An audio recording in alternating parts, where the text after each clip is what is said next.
With RJ Anusha.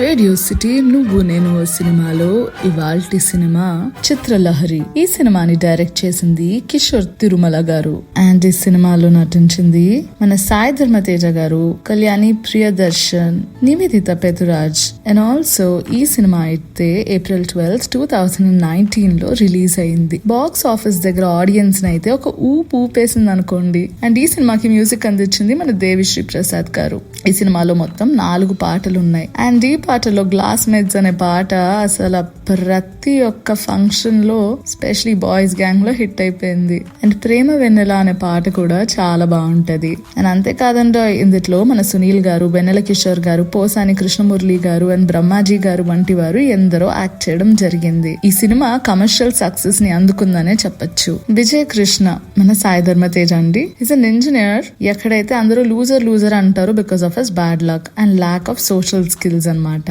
ఆయన్ని ఎప్పుడు కూడా అందరూ మిస్అండర్స్టాండ్ చేసుకోవడం, రిజెక్ట్ చేయడం జరుగుతూ ఉంటది. కానీ వాళ్ళ ఫాదర్ నారాయణ తప్ప ఆయన తినని ప్రతి ఒక్క సిచ్యువేషన్ లో సపోర్ట్ చేస్తూ ఉంటారు.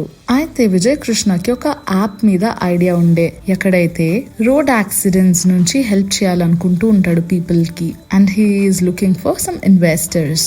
లహరి అనే ఒక అమ్మాయితో తను ఒక రిలేషన్షిప్ ని స్టార్ట్ చేస్తాడు. అయితే అమ్మాయికి ఒక అబద్ధం ఆడతాడు, తిను తాగను అని చెప్పేసి. తను బార్ కి వెళ్ళిన ప్రతిసారి తన ఫ్రెండ్స్ మైక్ తో తాగుతా ఉంటాడు. మైక్ ఒక రైటర్ అన్నమాట. వాళ్ళని వాళ్ళు గ్లాస్ మేట్స్ అని చెప్పి ఒక బిరుదిచ్చుకుంటారు. అండ్ ఆల్సో తను ఒక టీవీ రిపేర్ షాప్ దగ్గర పార్ట్ టైం గా చేస్తానని చెప్పాడు. జస్ట్ తను ఒక ప్రాజెక్ట్ పని మీద వర్క్ చేస్తున్నానని చెప్పేసి అంటాడనమాట. విజయ్ ఒక అతని దగ్గర, జనార్దన్ అనే పర్సన్ దగ్గర ఈ ఐడియా పిచ్ చేస్తాడు. జనార్దన్ మొత్తం అందరితో ఇన్సల్ట్ చేయిస్తాడు and feels that he is not fit in the company అని చెప్పేసి. విజయ్ అప్పుడు జనార్దన్ ని వాళ్ళ స్టాఫ్ అందరి ముందు ఛాలెంజ్ చేస్తారు, చాలా ఆరగెంట్ గా అండ్ కాన్ఫిడెంట్ గా. ఇదే టైంలో లహరి విజయ్ గురించి నిజాలు తెలుసుకుంటది వాళ్ళ ఫ్రెండ్ స్వేచ్ఛ హెల్ప్ తో. ఆ తర్వాత ఏమైతుంది? లహరి విజయ్ ని సపోర్ట్ చేస్తుందా లేదా వాళ్ళిద్దరికి బ్రేకప్ అవుతుందా? ఈ విషయాలు తెలుసుకోవాలంటే ఒకసారి సినిమా రిపీట్ చేసుకోవాల్సిందే. మరి ఈ రోజు నువ్వు నేను సినిమాలో ఇవాల్టి సినిమా చిత్రలహరి.